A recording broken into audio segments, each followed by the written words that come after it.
હરિઓમ.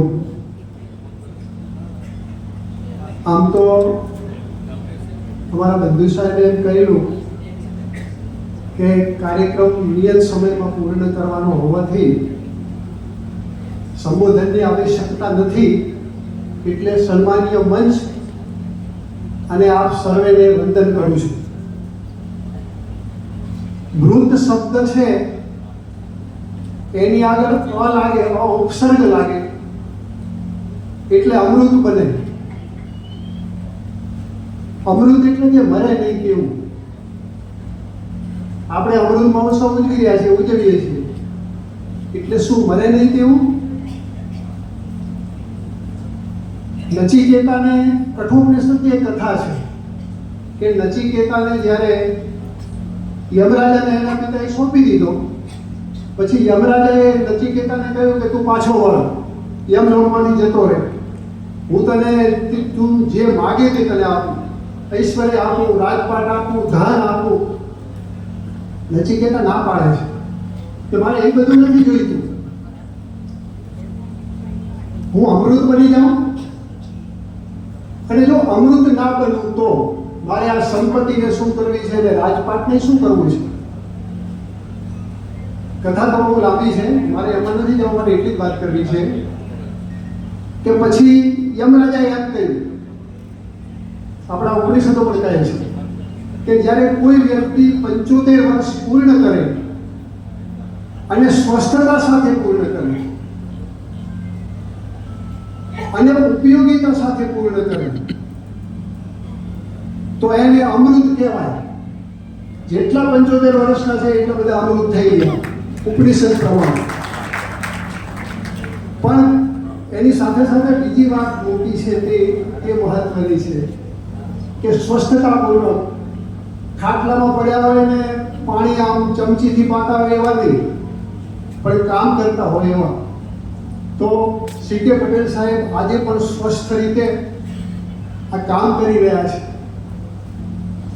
એમનું સન્માન પત્ર હમણાં વંચાઈ ગયા, સન્માન પત્ર લખાયું, પણ પછી એની અંદર અમારા ડૉક્ટર અજયભાઈ સાહેબ છે ને, એમને જો કાતર હાથમાં ના લીધી હોત ને, કલમ લીધી હોત ને, તો એ સર્જક બન્યા હોત. અત્યારે સર્જક બન્યા છે. એમણે એક સરસ મજાનો શબ્દ એમાં ઉમેર્યો, મને બહુ મજા આવી ગઈ. એમને ફોન કર્યો, કંઈક સારું ગમે એટલે પ્રતિભાવ આપ્યો, તો આ શબ્દ તમે સરસ મૂક્યો છે. એ શબ્દ એવો હતો કે આપણા એક બહુ મોટા ચિત્રકાર, લેખક, સાહિત્યકાર અમૃતલાલ બેગલે નર્મદાની પરિક્રમા 3 વાર કરી, અનેક પુસ્તકો હિન્દી ગુજરાતીમાં લખ્યા. એમણે પોતાની આત્મકથા લખી છે. તો એમની આત્મકથામાં એમણે એક સરસ પ્રસંગ ટાંક્યો. નંદલાલ બોઝ રવિન્દ્રનાથ ટાગોરની શાંતિ નિકેતન સંસ્થામાં હતા અને પોતે શાંતિ નિકેતન સંસ્થામાં ભણવા ગયા. બહુ મોટા ચિત્રકાર હતા. ગુરુદેવ રવિન્દ્રનાથ ટાગોરના જેને આશીર્વાદ હતા. પોતાનો અભ્યાસક્રમ પૂર્ણ થઈ ગયા પછી પોતે પોતાના ગુરુ નંદલાલ બોઝ પાસે ગયા અને એમણે એમ કહ્યું કે ગુરુદેવ, મને હવે રજા આપો, મારો કાર્ય પૂર્ણ થઈ ગયું છે, અભ્યાસ પૂર્ણ થઈ ગયો છે, પણ તમે મને સફળતાના આશીર્વાદ આપો. નંદલાલ બોઝે એમ કહ્યું, બહુ મહાન નંદલાલ બોઝ હતા, એમણે એમ કહ્યું કે હું તને સફળતાના આશીર્વાદ નહીં આપું. કોઈ ગુરુ એમ કહી દે શિષ્યને કે આશીર્વાદ નહીં આપું તો થોડી વાર તો અમૃતલાલ બેગલ લખે છે, મને આંચકો લાગી ગયો કે ગુરુદેવ કેવું બોલી રહ્યા છે. પણ પછી એમણે નંદલાલ બોઝે કહ્યું કે સફળતાની તો ઘણી કથાઓ છે.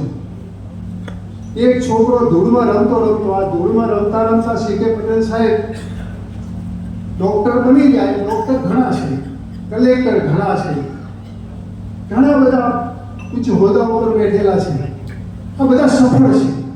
પણ હું તને એમ કહેવા માંગુ છું કે સફળતા નહીં, તું તારા જીવનને સાર્થક બનાવ. સફળતા અને સાર્થકતામાં બહુ ફેર છે. સી કે પટેલ સાહેબ ડીસામાં આવીને માત્ર ને માત્ર ડોક્ટર બનીને રહ્યા હોત તો એ સફળ ડોક્ટર હોત. એમનો 75મો વર્ષ ના ઉગાતો, પણ સફળતાની સાથે સાથે અનેક સંસ્થાઓ સાથે જોડાયા. ઘણું બધું અહીંયા આવી ગયું અને પુસ્તકમાં પણ એના વિશે બહુ લખાયું છે. ઘણા બધા લોકોએ એમની સંવેદનાઓ વ્યક્ત કરી છે, બહુ સરસ રીતે વ્યક્ત કરી છે. આખું એમનું સરસ ચરિત્ર બન્યું છે. 232 પેજનું આ પુસ્તક છે અને એની અંદર બહુ સરસ રીતે લોકોએ પોતાની ભાવના પ્રગટ કરી છે. મને એમ થાય કે જ્યારે આમાં એવા લોકો છે કે જેને પહેલી વાર લખ્યું છે અને એવા લોકો છે કે જેને લખવાનો મહાવરો છે. બધા જ પ્રકારના લોકોએ લખ્યું છે અને એ જે લખ્યું છે ત્યારે જ્યારે લખવા માટે તમે અંદર ઉતરો ને ત્યારે તમે શબ્દને શોધો. તમારી સંવેદના અંદર અકળાતી હોય, એમ થતી હોય કે કયો શબ્દ વાપરું, કેવી રીતે વાપરું, કેવી રીતે મારી સંવેદનાને વ્યક્ત કરું. ત્યારે તમે શબ્દને સાથી બનો છો, શબ્દને શોધો છો, શબ્દની સાથે રમણ કરો છો, શબ્દની ઉપાસના કરો છો અને એમાંથી એક લેખ પ્રગટ થાય છે. કઈ બ્રહ્મા જ મોટા સર્જક છે એવું નહીં. અહીં બેઠેલા ઘણા નાના નાના સર્જકોએ લેખો લખ્યા છે. અમને બધાને હું બ્રહ્મા કહું છું અને વંદન કરું છું. જે રીતે આવડ્યું તે રીતે પોતાની ભાવના વ્યક્ત કરી, સંવેદના વ્યક્ત કરી. કોઈના વિશે લખવું એટલે ખાલી વિશેષણો લખવા એમ નહીં. વિશેષણોથી ના લખાય, પ્રસંગોથી લખાય. અને મને આ ગમ્યું એ આમાં કે જેને લખ્યું છે ને એને સાહેબનો એક નાનકડો પ્રસંગ મૂક્યો છે અને એ પ્રસંગ દ્વારા એમના વ્યક્તિત્વને બહુ જ સરસ રીતે પ્રગટ કરી આપ્યું છે. એટલે એનો બહુ આનંદ છે. પરિચય શું આપશો ફૂલોનો કે કેટલી પાંદડી છે. ફૂલનો પરિચય આપવા જઈએ 1 પાંદડી, 2 પાંદડી, 3 પાંદડી, 4 પાંદડી એમ પરિચય આપે. પરિચય શું આપશો ફૂલોનો કે કેટલી પાંદડી છે, પણ એ પાંદડીની અંદર બંધ કેટલી ખુશ્બુની છાપી છે, એમાં ખુશ્બુ કેટલી છે. સી.કે. પટેલ સાહેબનું બે રીતે, સી.કે. પટેલની આપણું બધાનું, મારું ને તમારું બધાનું જો પરિચય આપવો હોય તો આપણે બાહ્ય પરિચય આપી શકીએ. ઐશ્વર્ય છે, વૈભવ છે, પૈસા છે, બધું જ છે, આ બાહ્ય પરિચય. પણ અંદર સુગંધ કેટલી છે, અંદરનો વૈભવ કેટલો, આંતરિક ઐશ્વર્ય કેટલું છે. સી.કે. પટેલ સાહેબની અંદર આંતરિક ઐશ્વર્ય એટલું બધું દેખાયું છે. આ બધાએ જેમણે લખ્યું એમને બહારથી ના જોતા. તમે જ્યારે પુસ્તક વાંચો ત્યારે જોજો કે એમનું આંતરિક વૈભવ કેવું પ્રગટ થઈ રહ્યું છે. ભલે કાલી ઘેરી ભાષામાં જે રીતે આવડે તે બધા કંઈ લેખક નથી, પણ છતાંય બધાએ પોતાની વાતને બહુ સરસ રીતે રજૂ કરી છે. એનો આનંદ વ્યક્ત કરું છું. અને બંધુ સાહેબ, તમે મને 7 મિનિટ આપી હતી. હું કાંઈ સી.કે. પટેલ સાહેબની જેમ કંઈ બહુ મોટું દાન કરી શકું એવું નથી, પણ 2 મિનિટનું દાન કરું છું. 5 મિનિટમાં મારી વાત પૂરી કરું છું. ધન્યવાદ.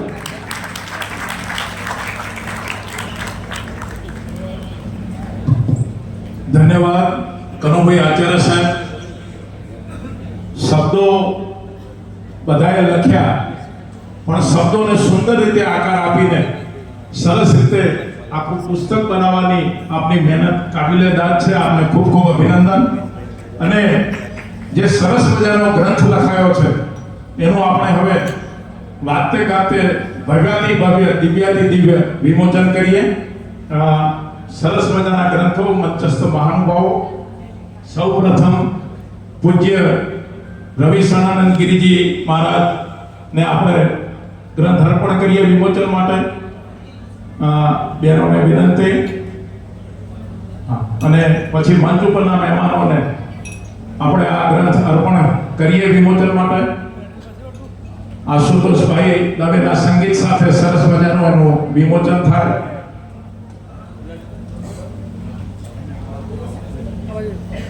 ઢોલ અને શરણાઈ વાળા ભાઈઓ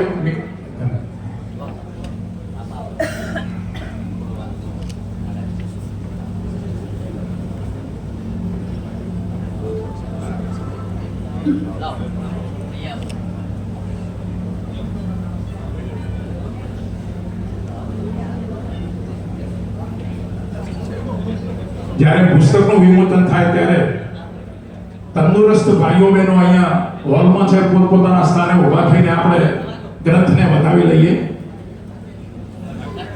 જોરદાર તાળીઓથી.